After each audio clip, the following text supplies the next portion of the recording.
तो without wasting time आज का वीडियो शुरू करते हैं। तो आज हम इस वीडियो में 3 ऐसी कंपनीज के ऊपर बात करने वाले हैं जिन्होंने लॉन्ग टर्म में अपने आप को काफी अच्छे से प्रूव करके दिखाया है एंड शॉर्ट टर्म में उनके स्टॉक्स में गिरावट के कारण एक अच्छा मौका बन रहा है। तो शुरू करते हैं अपनी पहली कंपनी के साथ में। तो फर्स्ट कंपनी का नाम है एशियन पेंट्स। देखिए इस स्टॉक में पिछले कुछ दिनों से लगातार गिरावट देखने को मिली है एंड अब ये स्टॉक अपने डिमांड जोन की तरफ आता बढ़ रहा है। तो अगर किसी को फ्रेश इन्वेस्टमेंट करनी है तो वो इस डिमांड जोन पे नजर रख सकता है। अब जानने का प्रयास करते हैं कि स्टॉक में गिरावट हो क्यों रही है। तो देखिए स्टॉक में गिरावट के पीछे का सिंपल सा कारण है कंपनी के क्वार्टरली नतीजे। कंपनी ने इस क्वार्टर में प्रॉफिट में 6% की ग्रोथ शो की है, जबकि मार्केट की एस्टिमेशन थी कि ये कंपनी 8% की ग्रोथ शो करेगी। यानी कि मार्केट की एस्टिमेशन को कंपनी बीट नहीं कर पाई है, इसीलिए इस स्टॉक में गिरावट देखने को मिल रही है। तो देखिए शॉर्ट टर्म में स्टॉक गिरते जा रहा है, वही अगर हम लॉन्ग टर्म में देख रहे हैं तो देखिए एक साल में 15% डाउन होने के बावजूद भी ये कंपनी पिछले 5 साल में 134% के रिटर्न्स दे रही है, जबकि पिछले 5 सालों में निफ्टी ने केवल 70% के रिटर्न्स दिए हैं। साथ ही साथ एशियन पेंट जैसी कॉमन कंपनी में इन्वेस्ट करके पिछले 10 सालों में हम 550% के रिटर्न्स कमा सकते थे। यानी कंपनी एक खास कंपनी है। अब ऐसा क्यों है? तो देखिए ये कंपनी पेंट सेक्टर में इंडिया में मार्केट लीडर कंपनी है एंड पेंट सेक्टर लगातार ग्रो हो जा रहा है, मेनली 3 कारणों की वजह से। सबसे पहला कारण है कि इस समय इंडिया में इंफ्रास्ट्रक्चर बूम चल रहा है एंड जहाँ पे इंफ्रास्ट्रक्चर बनता है वहाँ पे तो रंगाई पुताई होगी। फिर साथ ही साथ क्रूड ऑयल जो कि इन कंपनीज के लिए कच्चा माल होता है उसकी प्राइस लॉन्ग टर्म में डिक्रीज करेगी, क्योंकि बाहर की सारी कंट्रीज के साथ इंडिया भी ईवी एंड रिन्यूएबल एनर्जी की तरफ बढ़ रहा है। एंड सबसे मेन बात, भारत का पर कैपिटा पेंट कंजप्शन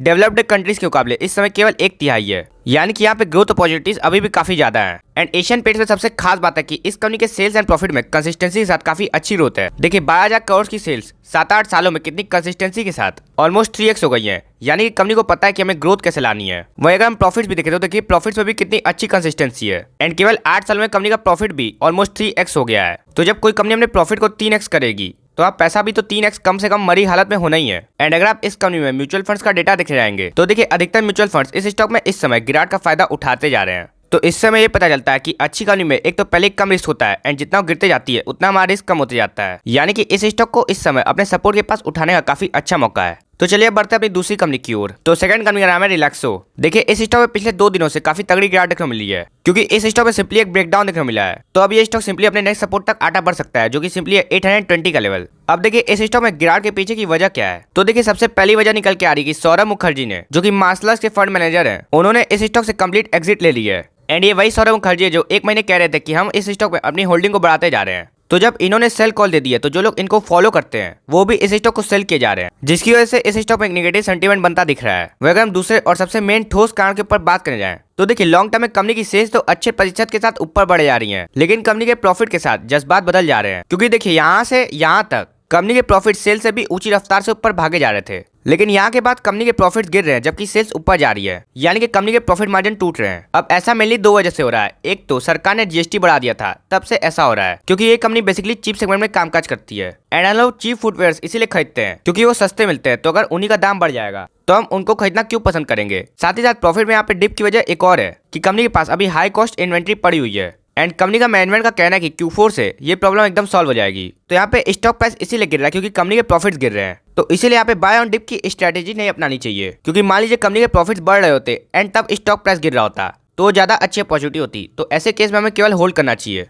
तो ये सब जितनी बात हमने की वो है शॉर्ट टर्म की बात। अब लॉन्ग टर्म की बात पे चलते हैं। तो देखिए 1 साल में ऐसी कमिश 36% डाउन होने के बावजूद भी 10 साल में आपका पैसा 18 गुना करती हैं एंड 5 साल में भी निफ्टी को काफी अच्छे मार्जिन से बीट करती हैं, यानी कि कंपनी में कुछ तो खास है। तो अब वही खासियत जानने का प्रयास करते हैं। तो देखिए ये कंपनी इंडिया में लार्जेस्ट फुटवेयर मैन्युफैक्चरर कंपनी है एंड ये कंपनी बेसिकली चीप जूते चप्पल के सेगमेंट में ज्यादा फोकस करती है। एंड यहाँ पे एक शिफ्ट चल रहा है अनऑर्गेनाइज से ऑर्गेनाइज प्लेयर्स की ओर, क्योंकि रिलैक्सो जैसी कंपनीज अनऑर्गेनाइज प्लेयर्स से उनका मार्केट शेयर छीने जा रही है। साथ ही साथ ये कंपनी धीरे धीरे अपने प्रीमियम सेगमेंट को भी मजबूत की जा रही है, इसलिए बजाय इस कंपनी को हाई वैल्यूएशन देके चलता है। फिर ये कंपनी पूरी तरह से डेब्ट फ्री कंपनी है, मतलब कि इस कंपनी में मार्केट क्राइसिस झेलने की क्षमता है। साथ ही साथ कंपनी का मैनेजमेंट भी काफी ट्रस्टेड एंड एक्सपीरियंस्ड है एंड अगर आपने मैनेजमेंट अच्छा ढूंढ लिया तो कंपनी को कहीं ना कहीं से ऊपर पहुंचाने का रास्ता ढूंढेगा जरूर। फिर तीसरा पॉजिटिव पॉइंट है इस कंपनी में ग्रोथ का, क्योंकि हमने अभी देखा है कि लॉन्ग टर्म में कंपनी के सेल्स एंड प्रॉफिट काफी अच्छी प्रतिशत से बढ़ रहे हैं। वो तो केवल शॉर्ट टर्म के कारण कंपनी के इस समय प्रॉफिट्स गिर रहे हैं। वह अगर हम इस कंपनी में म्यूचुअल फंड्स के डेटा को देखे जाए तो देखिए कोई भी म्यूचुअल फंड इस स्टॉक में बाइंग नहीं कर रहा है, ना इस कंपनी में सेलिंग कर रहा है। वो इस कंपनी के स्टॉक को इस समय होल्ड कर रहा है। अब देखिए बाय इसलिए नहीं कर रहा है क्योंकि कंपनी के प्रॉफिट्स इस समय बढ़ नहीं रहे हैं,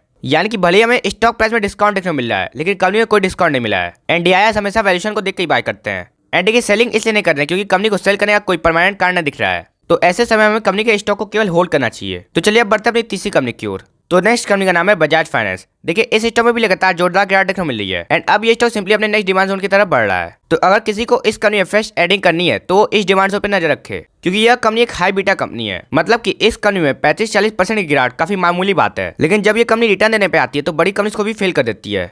अब देखिए इस स्टॉक में गिरावट के पीछे का सिंपल सा कारण है कि 5 जनवरी को कंपनी ने अपना बिजनेस डेटा आउट किया था एंड स्टॉक के प्राइस को देखते हुए लग रहा है कि बड़े प्लेयर्स को कंपनी का बिजनेस डेटा पसंद नहीं आया है एंड इसीलिए वो लोग इस स्टॉक में रिजल्ट के पहले प्रॉफिट बुकिंग कर रहे हैं। तो ये तो कोई शॉर्ट टर्म की बात, अब चलिए लॉन्ग टर्म की बात पे चलते हैं। तो देखिए बजाज फाइनेंस जैसी कंपनी एक साल में 22% डाउन होने के बावजूद भी हमारा पैसा 10 सालों में 43 गुना करती है एंड 5 सालों में भी 250% के काफी अच्छे रिटर्न देती है। अब ऐसा कंपनी क्यों कर पाती है? तो ऐसा कंपनी इसलिए कर पाती है क्योंकि कंपनी में लॉन्ग टर्म में ग्रोथ काफी लाजवाब है। कंपनी हर एक साल बाद अपनी सेल्स ऑलमोस्ट 2 गुना कर देती है। देखिए केवल 7 सालों में कंपनी की सेल्स 5,000 करोड़ से बढ़ के 36,000 करोड़ पे पहुंच चुकी हैं। वहीं प्रॉफिट्स तो सेल्स से भी ज्यादा अच्छे प्रतिशत से बढ़ रहे हैं एंड देखिए कंसिस्टेंसी कितनी अच्छी है, बस केवल कोविड में एक बार डिप देखने को मिला है एंड ग्रोथ की तो बात ही छोड़ दी है। देखिए पिछले 7 सालों में कंपनी ने 900 करोड़ का प्रॉफिट बढ़ा के 10,000 करोड़ का कर दिया है। तो जिस कंपनी में लॉन्ग टर्म में इतनी अच्छी ग्रोथ है वो कंपनी लॉन्ग टर्म में हमें काफी बेहतरीन रिटर्न्स भी देती है एंड ये कंपनी इतनी ग्रोथ तब दे रही है जबकि इस कंपनी का मार्केट कैप 4 लाख करोड़ के पास है। अब अगर हम इस कंपनी का बिजनेस अच्छे से समझने जाएं तो देखिए ये कंपनी इंडिया की टॉप एनबीएफसी कंपनी है एंड इस कंपनी के कुछ अच्छे पॉजिटिव्स हैं कि एक तो इस कंपनी की ग्रोथ काफी लाजवाब है, साथ ही साथ इस कंपनी के एनपीएसी इस इंडस्ट्री में लोएस्ट है, यानी कि इससे ज्यादा एफिशिएंट कंपनी इस सेक्टर में मौजूद ही नहीं है। फिर इतनी गिरावट के बाद इस कंपनी की वैल्यूएशन इस समय कंफर्ट में आती दिख रही है क्योंकि अभी ये स्टॉक अपने मीडियन पीक के नीचे मिल रहा है। तो जब आपको एक लार्ज कैप कंपनी में इतनी खूबियों के साथ इतनी अच्छी ग्रोथ मिल जाए तो उसमें इन्वेस्ट करना तो बनता ही है। अब ये कोई कॉल एंड रिकमेंडेशन नहीं है, बस मेरा पर्सनल पॉइंट ऑफ व्यू है। वही अगर हम इस कंपनी में म्यूचुअल फंड्स के डेटा को देखने जाए तो म्यूचुअल फंड्स का डेटा काफी मिक्स है। कोई म्यूचुअल फंड इस स्टॉक को बाय कर रहा है तो कोई म्यूचुअल फंड इस स्टॉक में अपने प्रॉफिट को बुक कर रहा है। अब देखिए कोई प्रॉफिट बुक कर रहा है तो इसका मतलब ये नहीं कि वो अपनी पूरी क्वांटिटी बेच दे रहा है, वो बस रिजल्ट आने के पहले थोड़ा अपना प्रॉफिट प्रोटेक्ट कर रहा है। तो ये थी आज की हमारी 3 कंपनीज। उम्मीद है आपको वीडियो पसंद आया होगा। तो मिलते किसी और वीडियो में किसी नई इन्फॉर्मेशन के साथ, तब तक के लिए दिस इज साइनिंग ऑफ।